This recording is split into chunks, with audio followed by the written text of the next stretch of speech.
Karena saya katakan pada Habib Rizik, saya tidak punya track record berbohong kepada orang banyak. Berbohong pada orang perorangan pun tidak. Saya mengatakan yang benar. Karena saya diserang melalui video, dikatakan saya bohong berkali-kali, saya ungkapkan semua chatnya. Ini loh pembicaraan beliau sama saya. Ini bukti tidak bisa dibantah oleh siapapun. Karena semua pembicaraan WhatsApp itu direkam oleh provider. Bisa dicek di Telkomsel, ada semua rekamannya. Semua ada. Saya katakan jangan dibalik-balik dong. Jangan saya yang dituduh mengatakan Prabowo lemah Islamnya. Jangan saya yang dituduh kok mau ngetes iman orang, mau menilai iman orang. Saya bilang saya jauh daripada hal seperti itu. Di sini ada lagi ngomong soal SBY. Saya bilang orang Demokrat jangan marah sama saya, yang ngomong Rizik bukan saya kok. Ya, orang tanya ini Pak Yusril kok jadi pengkhianat, kata Habib Rizik. Saya bilang kapan saya dikasih amanat sama Habib Rizik kok saya dibilang jadi pengkhianat. Terima kasih sudah klik video ini. Jangan lupa tekan tombol subscribe untuk bergabung. Dalam hitungan saya persilahkan kalian untuk tekan tombol subscribe. 10, 3, 2, 1. Saya ucapkan selamat bergabung dalam channel ini. Dalam satu sistem yang baru, pemilu serentak, di mana pemilu legislatif dan pemilu presiden dilaksanakan pada hari yang sama, dan ini menimbulkan persoalan-persoalan baru dalam kehidupan masyarakat dan bangsa kita. Diskusi-diskusi ini akhirnya mendorong sejumlah tokoh menggagas adanya ijtima ulama untuk memilih presiden dan wakil presiden. Saya dan mungkin juga ada sebagian di antara kita yang hadir pada kesempatan ini juga hadir pada kesempatan ijtima ulama di Hotel Peninsula Jakarta itu. Ijtima itu memutuskan memberikan dukungan kepada Saudara Prabowo Subianto untuk menjadi calon presiden. Lalu kemudian wakil presidennya itu disebut nama dua orang. Pertama adalah Ustadz Haji Abdul Somad, ya. Yang kedua adalah Habib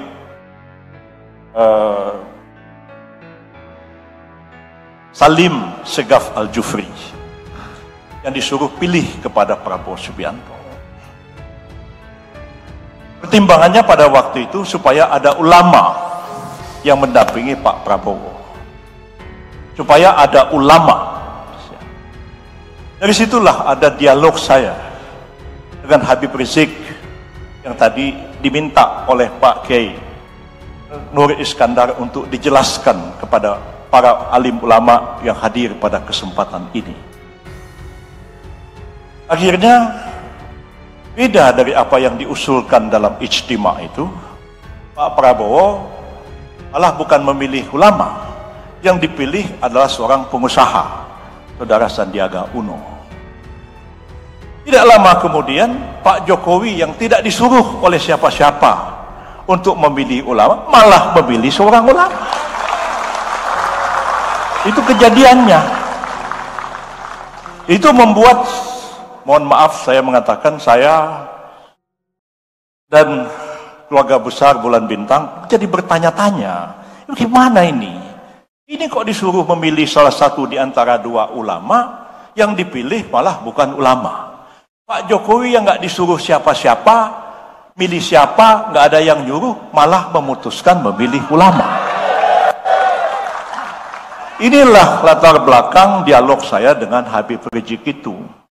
Mula-mula telepon-teleponan, sudah itu WA-WA-an. Nah, Habib, ini bagaimana ceritanya? Kok disuruh milih ulama, Ustadz Samad sama Habib Salim, kok yang dipilih pedagang? Gimana ini, Bib?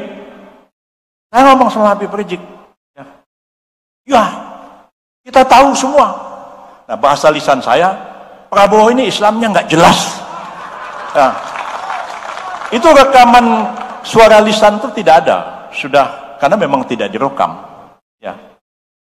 Belakangan dikatakan bahwa saya bohong. Saya bohong.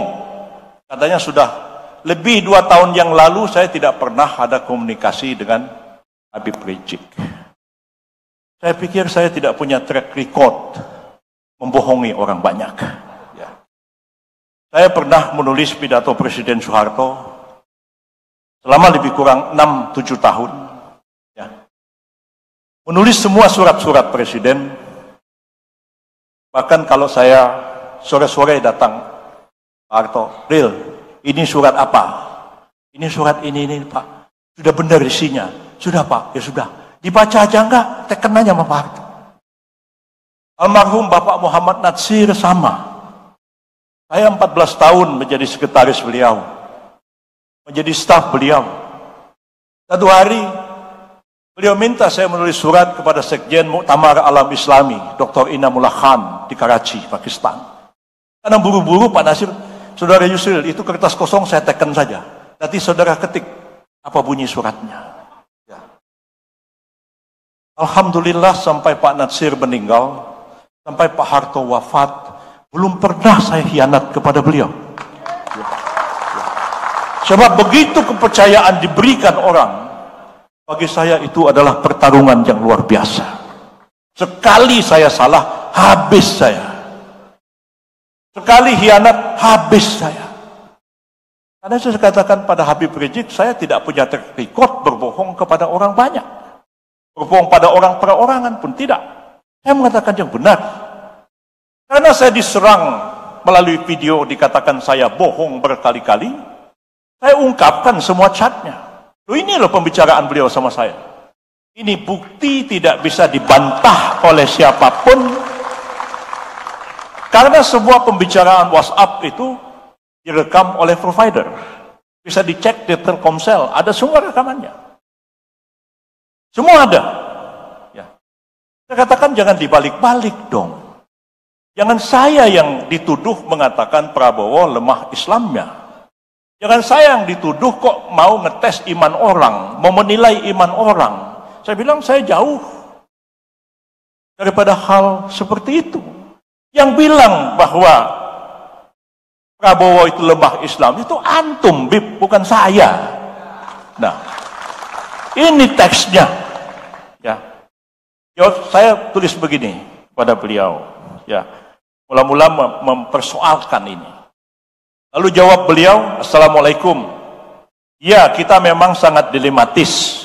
Di satu sisi umat ingin ganti presiden karena berbagai alasan yang sangat mendasar. Dan di sisi lain alternatif pilihannya PS tidak didampingi ulama. Ini omongannya Habib Rizik, tercatat semua. Dukungan ijtima untuk PS harus berdampingan dengan cawapres ulama, justru karena kita tahu PS lemah tentang Islam dan lingkarannya pun masih banyak yang Islamofobia. Nah, di sini ada lagi ngomong soal SBY. Ya, saya bilang orang Demokrat jangan marah sama saya, ngomong Rizik bukan saya kok. Ya. Dia mengatakan, apalagi PS sudah terjebak dengan SBY yang sedang propaganda melawan politik Islam yang disebutnya politik integritas, beraroma sara, dan ini juga salah satu sebab kandasnya cawapres ulama.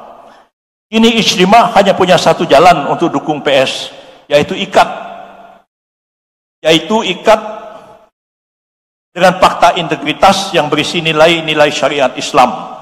Jika ini ditolak PS, maka tidak ada jalan lain kecuali abstain sampai PS mau tanda tangan fakta integritas sebagai nisak perjanjian antara capres dan ulama, dan seterusnya dan seterusnya.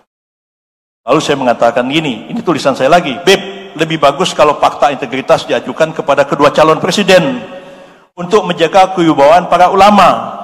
Sebab kalau hanya dukung Prabowo, tapi andai kata dia kalah sama Jokowi, maka kita mempertaruhkan kewibawaan para ulama. Pada hemat saya, apapun yang disodorkan ke Prabowo, dia pasti akan tanda tangan. Namun tidak ada jaminan bahwa fakta integritas itu, apalagi isinya berkaitan dengan pelaksanaan syariat Islam, akan dilaksanakan Prabowo. Ini juga menurunkan wibawa para ulama dan seterusnya. Jadi ini semua ada, saya tidak akan bacakan semua. Panjang. Jadi itu yang sebenarnya terjadi. Lalu orang tanya, ini Pak Yusril kok jadi pengkhianat? Kata Habib Rizik. Saya bilang, kapan saya dikasih amanat sama Habib Rizik, kok saya dibilang jadi pengkhianat? Ya. Dan inilah penjelasan saya kepada Bapak, para kiai, para alim ulama semua. Dengan pertanggungjawab moral saya menjelaskan ini. Sengaja saya menjelaskannya dengan diberi kesempatan tadi oleh Pak Kiai Nur Iskandar, supaya saya menyampaikan ini kepada para kiai dan para ulama. Artinya memang klarifikasi ini kiranya menjadi jelas bagi kita semua, siapa yang bohong dan siapa yang ngomong benar, saya kira menjadi jelas dengan bukti-bukti yang ada ini.